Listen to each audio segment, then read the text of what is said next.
अच्छा, okay. So quick recap अगर हम करें तो हमने स्टार्ट किया था विद कि हमारे प्रोसेसर में प्रोग्राम मेमोरी, डेटा मेमोरी और रजिस्टर फाइल होंगी, और हमने कहा था कि मेमोरीज को हम ब्लॉक रैम्स की तरह अज्यूम कर लेंगे।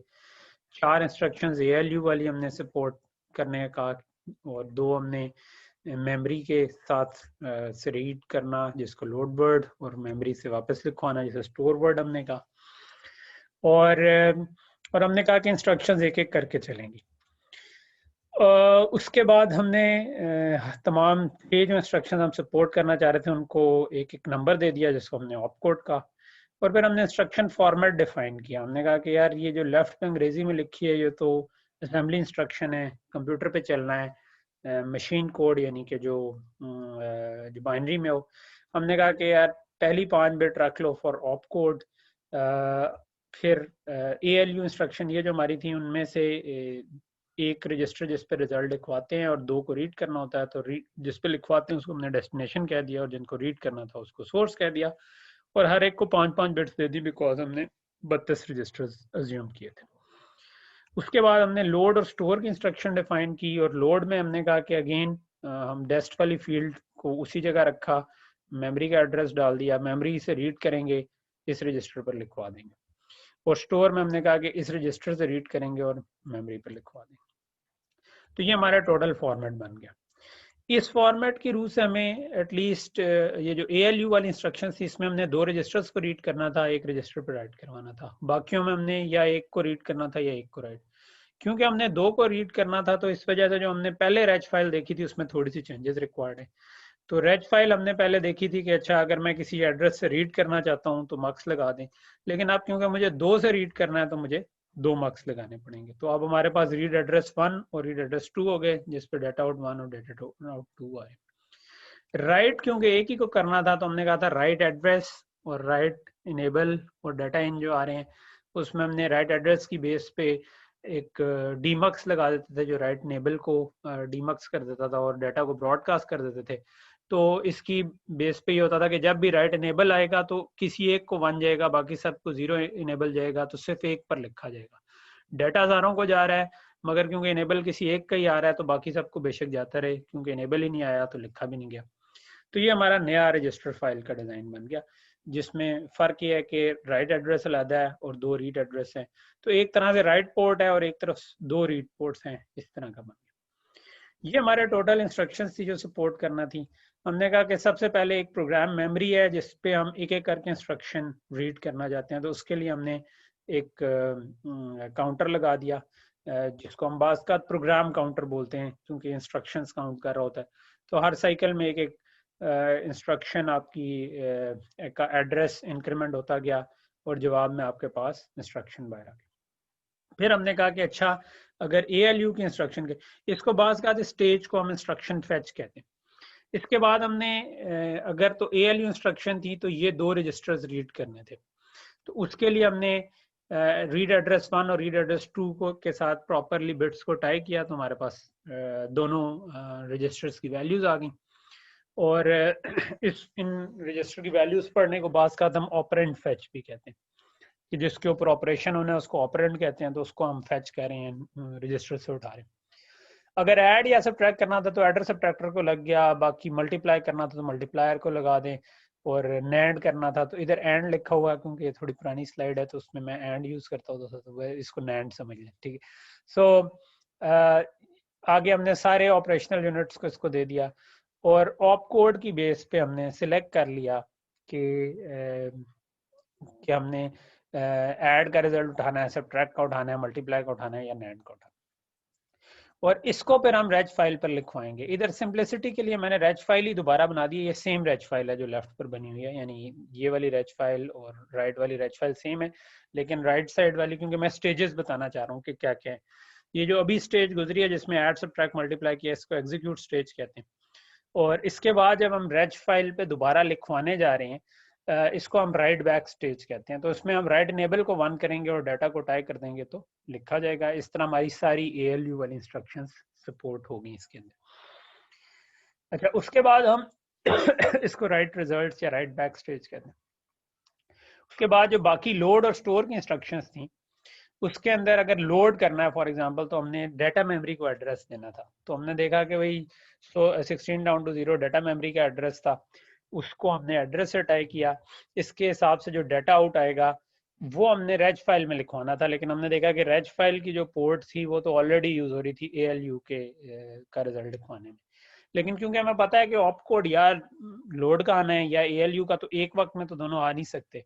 तो इसका मतलब है यहाँ पर हम मक्स लगा सकते हैं जो चूज कर ले कि ALU का डाटा लिखवाना है या लोड वर्ड का।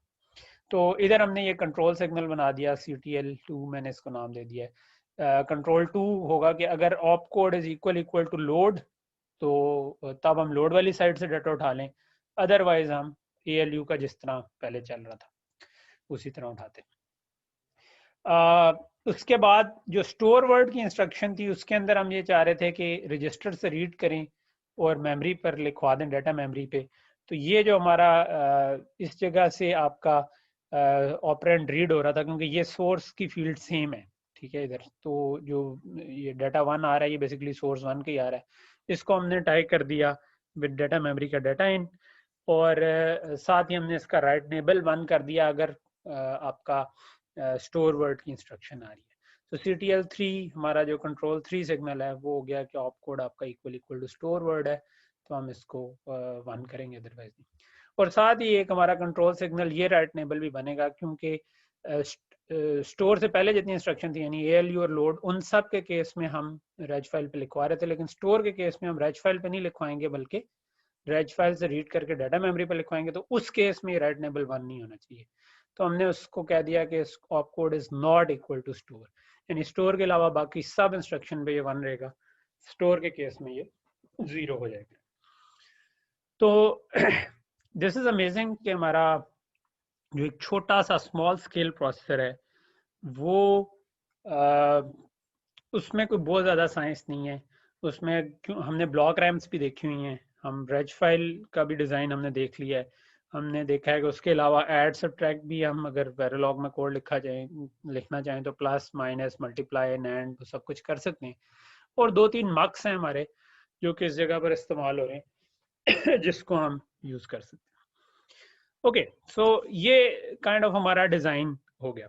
सो अगर ये डिज़ाइन हो गया तो व्हाई नॉट इसके कोड की तरफ चले जाएं। तो मैंने एक्चुअली इसका कोड ऑलरेडी करके कुछ रखा हुआ है। मैं अगर लेट मी सी कहाँ पर पड़ा हुआ।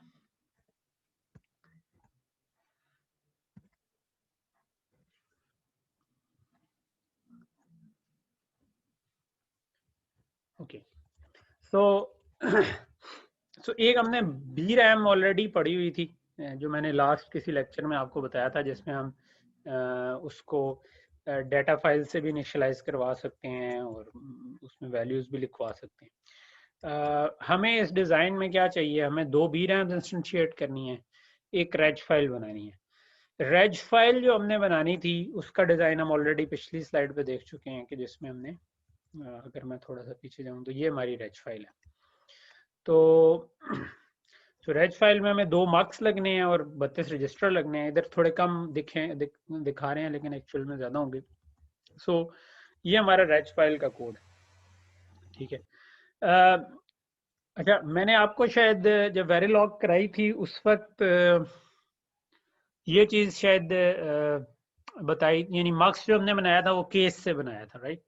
सो अगर हम केस के बजाय अगर हमारे पास एरे हो, ठीक है, एक यानी ये जिस तरह रजिस्टर्स हैं, तो मैं अपने रेजिस की एक एरे अगर डिक्लेयर कर दूं कि रेजिस एरे जो है ना वो इस तरीके से डिक्लेयर होती है कि रेज 31 डाउन टू 0 एक रजिस्टर होता तो इधर लिखता, लेकिन अगर ज़्यादा रजिस्टर हैं तो मैं इसके आगे भी इस तरीके से लिख सकता हूँ। इस तरह लिखूं तो इसका मतलब है कि ये हर रजिस्टर भी 31 डाउन टू 0 है, और ये जो दूसरा लिखा हुआ है 0 टू 31, इसका मतलब है कि 0 से लेकर ऐसे 31 रजिस्टर्स हैं, ठीक है। ओके, तो अगर मैंने इस तरह से रेजिस बनाए हैं और मैं ये मक्स बनाना चाह रहा हूँ तो ये बड़ा इजी हो जाता है। एरे के साथ मक्स बनाने के लिए आप सिंपल, अगर मैं ये लिखूँ ना कि लेट से मैं ये डाटा आउट 1 बनाना चाह रहा हूँ, तो मैं ये लिख दूँ कि data out 1 is equal to regs और स्क्वायर ब्रैकेट्स में जो हमारा रीड एड्रेस था, let say read address. So that's it. ये जो हम एरे का इंडेक्स उठा रहे होते हैं ना स्क्वायर ब्रैकेट में, ठीक है, मे बी मैं सिंपल एड्रेस लिख रहा हूँ इधर, तो ये आपका मक्स बना देता है, ठीक है। You don't need to write whole case statement, ठीक है, उससे भी बन जाएगा, लेकिन इससे ज़रा ज़्यादा आसानी से बन जाता है। तो ये मैंने रेजिस का कोड लिखा हुआ है छोटा सा। इसको अगर आप देखें तो 2 रीड पोर्ट्स थी, read data 1 is equal to regs read address 1 और read data 2 is equal to regs read address 2। That's it. तो ये 2 लाइनें जो मैंने लिखी हैं, इससे ये 2 अदद मार्क्स बन गए हैं, ये जो हमारे ये वाले मार्क्स हैं, ठीक है।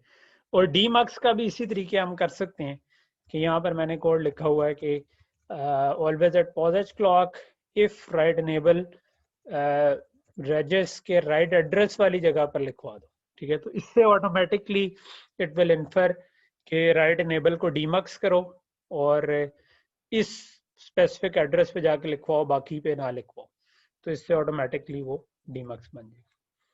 तो पहली चीज थी रेज फाइल, वो तो हमने बना ली, ठीक है।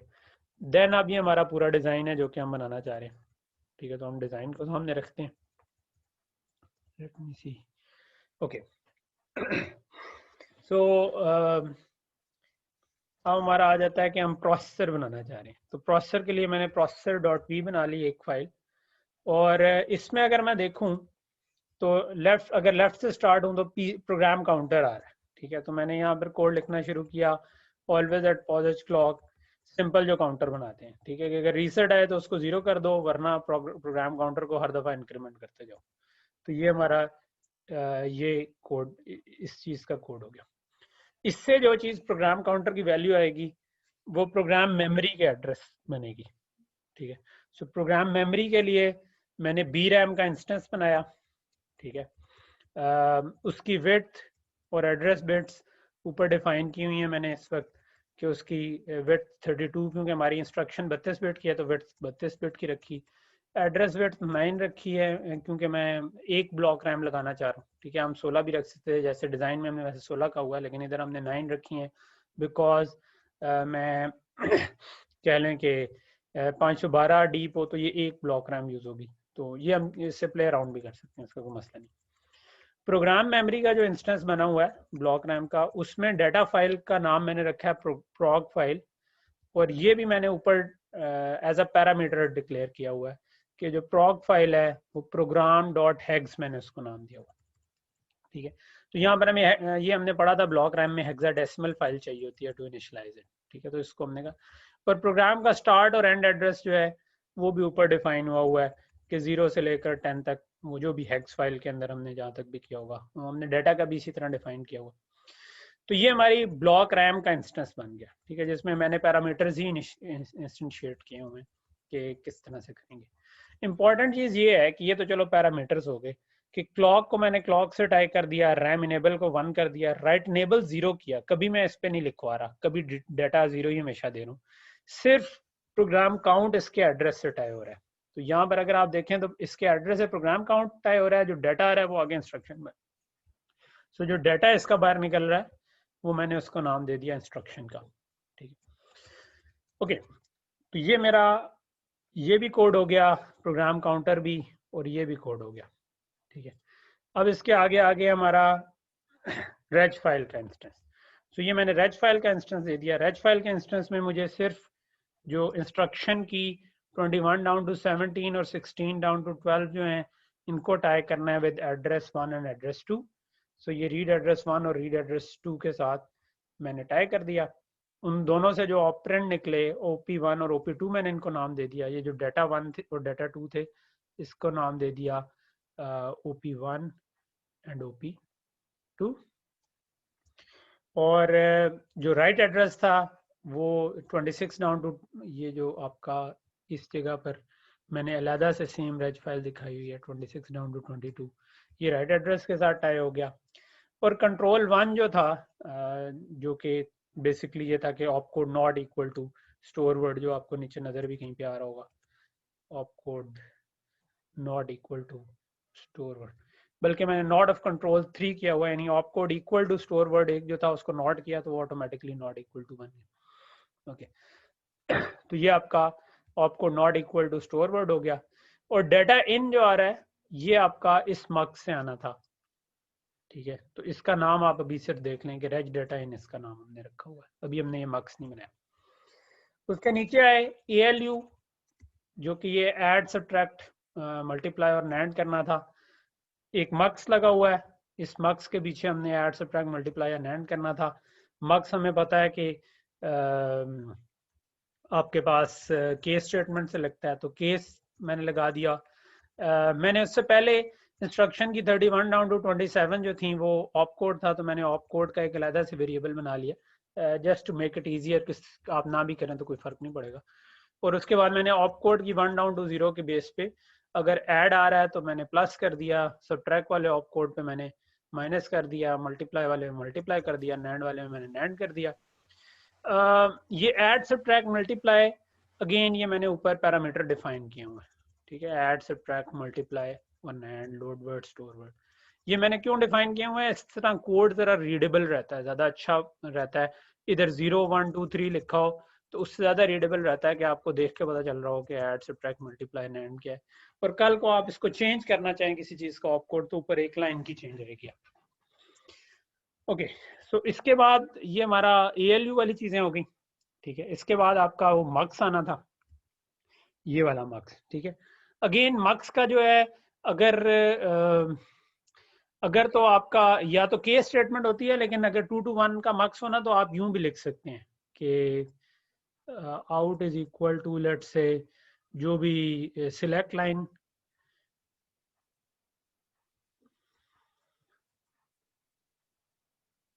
के सिलेक्ट लाइन को देखो, अगर तो वो 1 है तो ये उठा लो, 0 है तो ये उठा लो, ठीक है।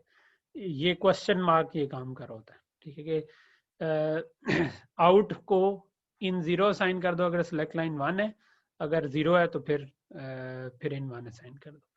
तो मैंने यहाँ पर तकरीबन इस तरीके से ये बनाया हुआ है। तो 2 to 1 मार्क्स जो है ये इस तरह ज़्यादा आप कह लो कि एक ही लाइन में बन जाता है, बजाय आपको केस स्टेटमेंट में आपको 3-4 लाइनें यूज़ करनी पड़ी। तो हम क्या चाह रहे हैं, ये वाला जो था कंट्रोल 2 की बेस पे चूज हो रहा था। एक डाटा मेमोरी से आउटपुट आ रही थी, एक ALU वाली आउटपुट आ रही थी। ALU आउटपुट को हमने ALU आउटपुट नाम दिया हुआ है और डाटा मेमोरी के आउटपुट को हमने DRAM डाटा आउट नाम दिया हुआ है। हमने कहा कि रेज डाटा इन जो कि रजिस्टर्स को जा रहा है, this is equal to control 2 अगर 1 हुआ तो आप DRAM से उठा लो, अगर कंट्रोल 2 0 हुआ तो ALU आउट से उठा लो। और कंट्रोल 2 जो था वो हमने डिफाइन किया हुआ था कि ऑप कोड लोड वर्ड के इक्वल हो, यानी कि अगर लोड वर्ड के इक्वल हुआ आपका तो फिर आप डाटा रैम से उठा लो, अदरवाइज आप ALU से उठा लो। आखिर में हमारी BRAM आ गई। BRAM के अंदर भी हमने यही काम ही किए हुए थे, एड्रेस विड्थ और बिट्स वही रखी हुई हैं, 512D कह लो, 9 बिट आपकी एड्रेस विड्थ और 32 बिट का आपने रैम बनाई हुई थी। और इसकी जो फाइल है वो ऊपर कोई और उसका हमने नाम दिया हुआ है डाटा फाइल डॉट टेक्स्ट, ठीक है। वापस नीचे आ गया। सो प्रोग्राम वाली को प्रोग्राम डॉट हेक्स नाम दिया हुआ, डाटा फाइल डॉट टेक्स्ट नाम दिया हुआ डाटा फाइल को, ठीक है। ओके और इसके अंदर अगेन हम इसको देखें तो एड्रेस को टाइप करना था 16 डाउन टू 0 के बजाय 8 डाउन टू 0 इसलिए किया हुआ कि हमने 512 बिट की 512D रैम बनाई हुई थी, बाकी कोई फर्क नहीं है इसमें। Control 3 op code is equal to store word, ये कंट्रोल 3 आ रहा था, op code is equal to store word. और जो आपके पास इधर से उठ के डाटा आना था ये वाला, ये OP1 हमने इसका नाम दिया हुआ था, तो OP1 हमने इधर से उठा लिया। और जो इससे डाटा आ रहा था जो कि आगे मक्स को जाना था उसका नाम हमने DRAM डाटा आउट रखा हुआ है। तो ये हमारे पास ये जब हमने कर लिया और कंट्रोल सिग्नल्स भी कर लिए, तो ये हमारा एक एक करके हमने सारी चीज कोड कर दी, ठीक। तो ये हमारा बन गया कह लें कि प्रोसेसर। और प्रोसेसर तो बन गया, but we want to try this out. ये हमने अभी थोड़ी देर पहले प्रोग्राम लिखा था जिसके अंदर हमने कहा था कि बेसिकली ये 6 इंस्ट्रक्शन हमने डाली थी और उसका हमने ये प्रोग्राम लिखा था। व्हाट अबाउट कि अगर मैं ए बी सी डी को कोई वैल्यूज दे देता हूँ, ठीक है, मे बी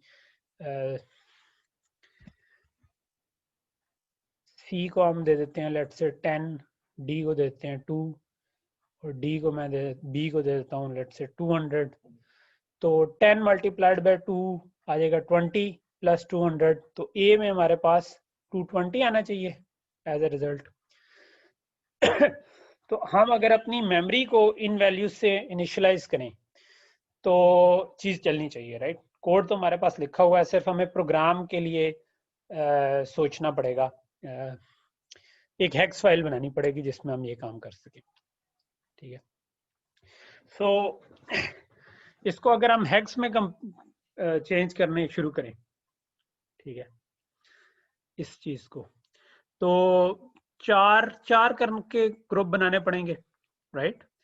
सो 4 का ग्रुप बनाए तो ये 0 0 1 0 इज 2 और उसके बाद बहुत सारे जीरोस, ठीक है, बहुत सारे जीरोस और आखिर में 1 0 1 0 इज अगेन 2, ठीक है।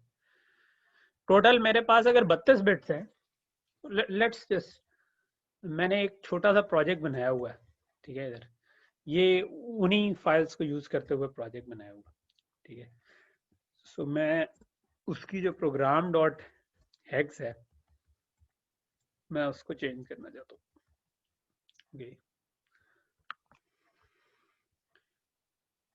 ओके। सो ये कोई पहले से कोड लिखा हुआ, राइट। तो अगर मैंने ये कोड लिखना है तो मेरे पास आ जाएगा 2 और बहुत सारे जीरोस आखिर में 2, राइट। सो मैं कहता हूँ कि 2 बहुत सारे जीरोस और आखिर में 2। टोटल मुझे ये देखना है 1 2 3 4 5 6 7 8 ये हेक्स में लिखा हुआ तो 4 बिट एक डिजिट है, तो टोटल 8 ऐसे डिजिट होंगे तो 32 बिट बन जाएगी। तो 2 फॉलोड बाय बहुत सारे जीरोस और 2, लेट्स से कि मैं नीचे वाली चीज़ों को उड़ा देता हूँ, बाद में देखेंगे। तो ये मेरा पहला वैल्यू लिखी गई। इसको मैं दोबारा लिख दूंगा क्योंकि मैंने आपको कहा था कि लोड 2 दफ़ा करना पड़ेगा हमें, राइट, क्योंकि डाटा मेमोरी एक साइकिल बाद डाटा देती है, तो हम एक दफ़ा लोड करेंगे तो गलत वैल्यू लोड होगी, अगली दफ़ा ठीक लोड हो जाएगी। अच्छा, अगला जो लिखना है अगेन ये 2 फॉलोड बाय 1 2 3 4 0 और फिर 0 1 और फिर 2 0 होंगे तो ये 4 बनेगा, तो 2 0 4 2 0 4 फॉलोड बाय आखिर में आके 3 आएगा, राइट। तो मैं कहता हूँ कि 0 0 0 0 3, ठीक है। अगेन लोड की इंस्ट्रक्शन है तो मुझे ये 2 दफ़ा करनी है बिकॉज एक दफ़ा में ठीक नहीं होती, तो ये मैंने 2 दफ़ा लिख दी। तो तीसरी भी इंस्ट्रक्शन लोड की है, इसको भी अगर मैं देखूं तो पहला 4 बिट 2, उससे अगली 4 बिट 0 और उसके बाद 1 फॉलोड बाय 4 जीरोस आ रहा है, तो 1 फॉलोड बाय 4 0 बनेगा 8 3 0 सॉरी, तो 2 0 8। ये समझ आ रही है ना आपको, थोड़ा binary to decimal, binary to hexadecimal, right, ठीक है, और आखिर में 1 आ जाएगा। फॉलो कर रहे हैं आप लोग जो मैं कर रहा हूँ? जी सर, थोड़ा सा ये समझा दें तो बेहतर होगा, कोई अच्छा समझ नहीं आ रहा। अच्छा, मैं ये कह रहा हूँ कि ये हमने जो प्रोग्राम बनाया था थोड़ी देर पहले पिछले हाफ में, वो था बाइनरी में।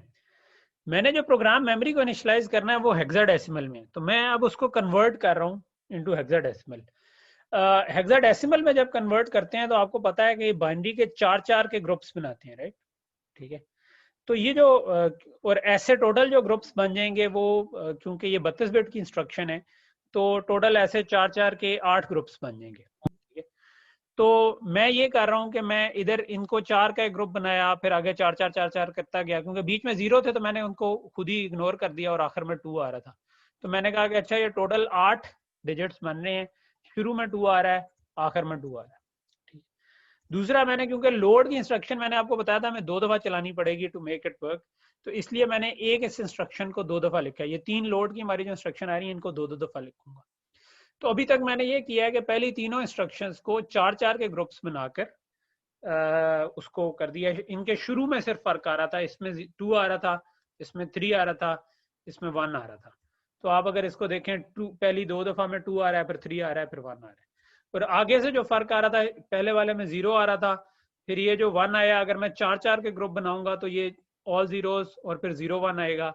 दूसरे वाले में 4 0 और 1 0 0 आएगा। 0-1-0-0 जो है वो 4 बन जाएगा, 1 4 फॉलोड बाय 3 0 8 बन जाएगा। तो ये मेरे पास 4 और 8 जो इस जगह पर आ रहा है, ये 4 और 8 उसकी वजह से आ रहा है। तो अभी तक मैंने ये किया, ठीक है। अच्छा, अब मैं करना ये चाहता हूँ कि ये जो मेरी ऐड मल्टीप्लाई उसके बाद हो रहा था, सो मल्टीप्लाई में अगर मैं देखूं अगेन 4 का जो बनेगा वो 0 0 0 1 है, उससे अगला 4 जो बनेंगे वो ऑल जीरोस आ रहे हैं, और उसके आगे 1 1 0 0 आ रहा है, राइट। और फिर मेरे पास 1 1 0 0 आ रहा है, ये 3 और एक ये 4 आ रहा है, और फिर मेरे पास 0 0 0 1 आ रहा है, ठीक है। तो पहले 0 0 0 1, सो मैं इधर आके लिख देता हूँ 1, सॉरी 1। अगला आ रहा है ऑल जीरोस, मैं लिख दिया 0। उससे अगला आ रहा है 1 1 0 0, ये सी होता है, सी। उसके बाद मेरे पास आ रहा है all zeros, so all zeros. उसके बाद आ रहा है मेरे पास 1, राइट। और आगे वाली बिट्स यूज नहीं हो रही, ठीक है। ये मल्टीप्लाई की आगे ये एक ही दफा आनी थी। फिर मेरे पास ऐड की इंस्ट्रक्शन आई, जिसमें अगेन 4 जीरोस फॉलोड बाय 4 0, फिर उसके बाद 1 1 0 0, उसके बाद 0 1 1 0, ठीक है। और उसके बाद 0 1 0 0 1 0। तो पहला आ रहा है 0, दूसरा भी आ रहा है 0, तो 0 0। उसके बाद आ रहा है हमारे पास सी, 1 1 0 0 सी। उसके बाद हमारे पास आ रहा है 0 1 1 0 विच इज 6। और उसके बाद 0 0 1 0 विच इज 2। तो ये आ गया। और आखिरी इंस्ट्रक्शन अब हमारी रहेगी स्टोर वर्ड की, जिसमें 0 0 1 0, 1 फॉलोड बाय 3 zeros, 0 0 0 0, 0 1 1 0, ठीक है। तो 0 0 1 0 इज 2, फॉलोड बाय 1 और सारे जीरोस जो हैं ये 8, उसके बाद 0, उसके बाद 1 1 0 0 सी।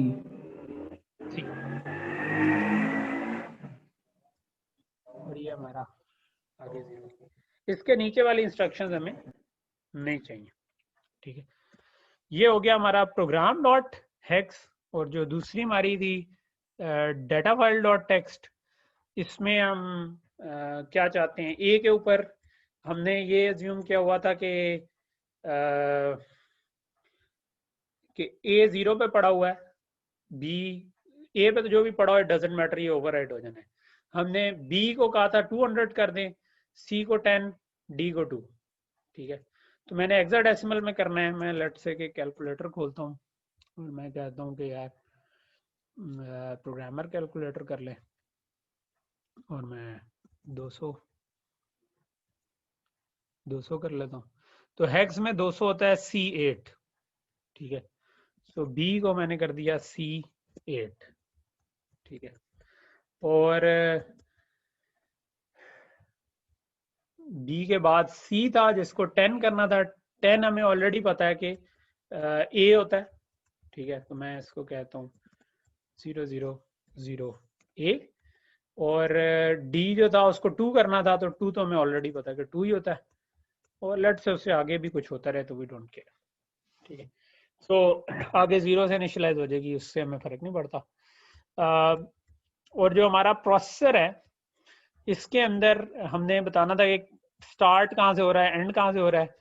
तो 0 से लेकर 5 तक ये बनेगी डाटा मेमोरी वाला। मैं इसको कहता हूँ कि यार आप 5 तक चले जाएं।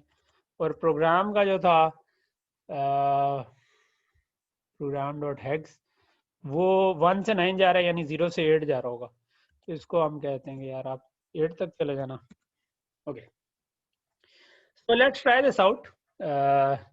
हमने कोड लिखा हुआ है, हम सिमुलेशन में जाते हैं और इसको चेक करते हैं कि क्या हमारा 220 आखिर में कहीं पे आता है जो स्टोर वर्ड या नहीं।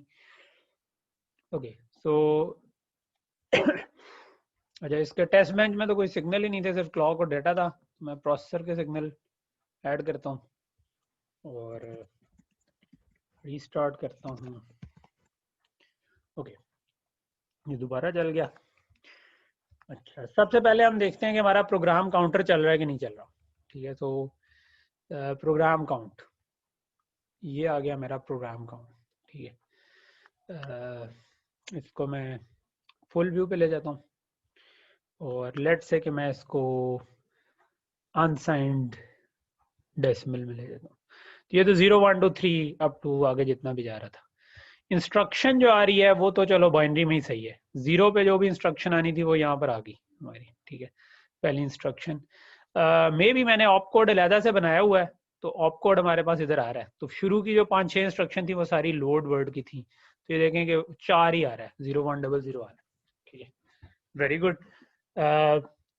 पहली जो इंस्ट्रक्शन थी उसने क्या करना था, अगर मैं इधर जाऊं, उसने लोड करना था सी को वैल्यू दी हुई है हमने 10। ठीक है, तो रेज फाइल का जो डाटा डी रैम का डाटा आउट आ रहा है, इसको मैं लेट से इसको भी मैं डेसिमल में कर देता हूँ। ठीक है, तो जो सबसे पहले आ रहा है वो 10 ही आ रहा है। ठीक है, 2 दफ़ा 10 आ रहा है। तो हमने सबसे पहले जो सी को लोड किया हुआ है, तो सी को वैल्यू 10 करवाई हुई थी। फिर डी की वैल्यू 2 आ रही है, तो 10 के बाद हमारे पास 2 आ रहा है। फिर उसके बाद 200 आ रहा है। तो ये 2-2 साइकिल के लिए आ रहा है, बिकॉज हमने 2-2 साइकिल के लिए लोड की इंस्ट्रक्शन दी थी। तो इसका मतलब है कि लोड की इंस्ट्रक्शन तो काइंड ऑफ ठीक चल रही। ठीक है, कि हमारी लोड की इंस्ट्रक्शन चल रही थी, यहाँ तक हमारे पास लोड एक्चुअल में हो गया। उसके बाद हमारी इंस्ट्रक्शन आई थी मल्टीप्लाई की, तो ऑप कोड हमारा 10 हुआ, which is good because 0 add का था, 1 सब्ट्रैक्ट का था, 2 जो था वो मल्टीप्लाई का था, तो ये मल्टीप्लाई हो गया। सो मल्टीप्लाई का जो रिजल्ट आएगा वो हमने किससे मल्टीप्लाई किया, 10 को 2 से मल्टीप्लाई किया, 20 आना चाहिए। ठीक है, सो अगर मैं रेज का डाटा इन देखूं, अगेन इसको भी मैं हेक्साडेसिमल में सॉरी अनसाइंड डेसिमल में कर लूँ, तो यहाँ पर आप देखें तो ये 20 आ रहा है। ठीक है, ये मल्टीप्लाई की आउटपुट जो थी ये 20 ही आनी चाहिए थी, 10 मल्टीप्लाइड बाय 2, तो ये 20 आ रही है। तो इसका मतलब है कि ALU का रिजल्ट ही इस जगह पर सिलेक्ट हो रहा है। ALU का रिजल्ट भी देख सकता हूँ मैं कि इस जगह पर ALU का रिजल्ट 20 आ रहा था और वही इस जगह पर लिखा गया। अगली दफा ALU ने इन दोनों को ऐड करना था और 20 + 200 220 होना था, इस जगह पर 220 आ गया। ठीक है, उससे अगली इंस्ट्रक्शन जिसका 5 ऑप कोड आ रहा है विच इज स्टोर वर्ड, और स्टोर वर्ड में जो हमारी डी रैम को डाटा जा रहा है जो कि हमारा ऑपरेंड 1 ही है, उसको भी हम अनसाइंड डेसिमल में देख लेते हैं। तो अच्छा, ये फॉर सम रीजन ये जाना था कि ये जाना था, लेट मी सी। अच्छा, ये x आ रहा है फॉर सम रीजन, ये भी इंटरेस्टिंग है। ठीक है, कि हमारे पास इस जगह पर असूली तौर पर जब स्टोर वर्ड की इंस्ट्रक्शन आई थी तो काम कुछ सही नहीं चला। मे बी हमने इसका ऑप कोड वगैरह सही नहीं लिखा होगा। लेट्स सी कि इस केस में जो रीड एड्रेस 1 और रीड एड्रेस 2 आ रहे हैं कहीं पे,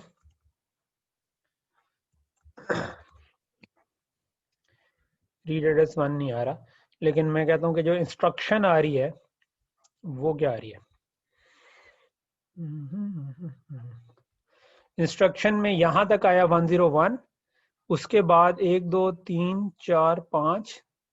अच्छा, ये जो इससे आगे आ रहा है ये मेरा ख्याल है ठीक नहीं है। लेट मी सी, हमने 3 नंबर वाले रजिस्टर से उठाना था, ठीक है।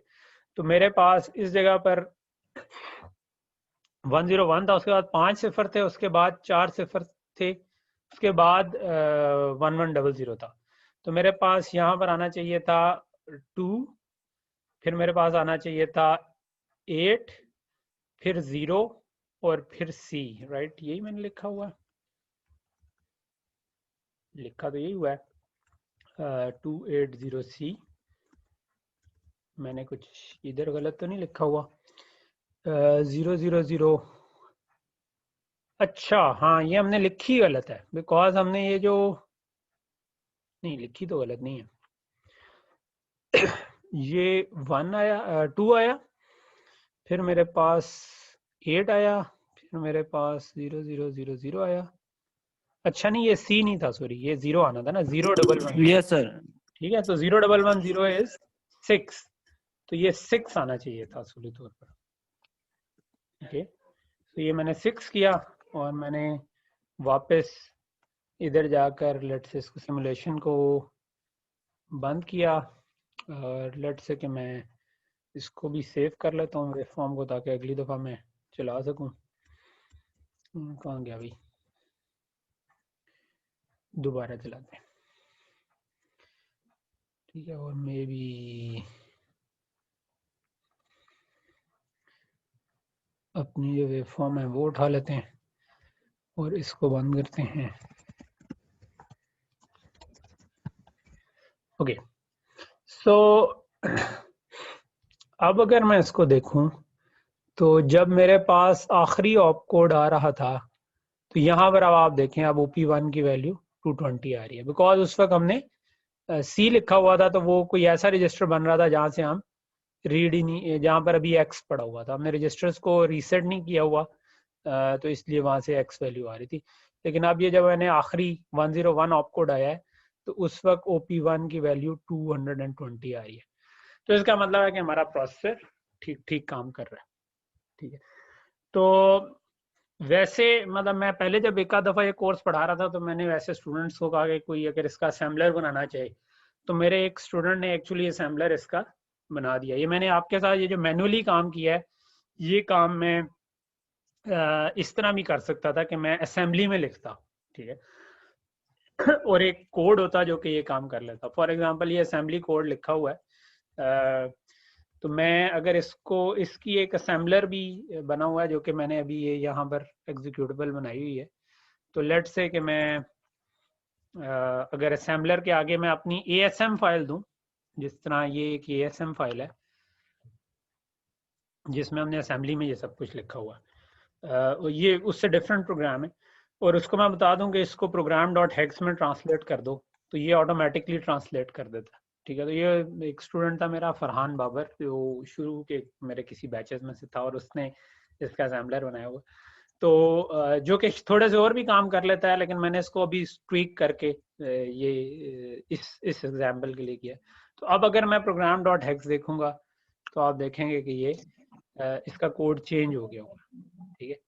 तो ये इसमें अब ये नया कोड आ गया है जो कि इस ASM फाइल के साथ, ठीक है।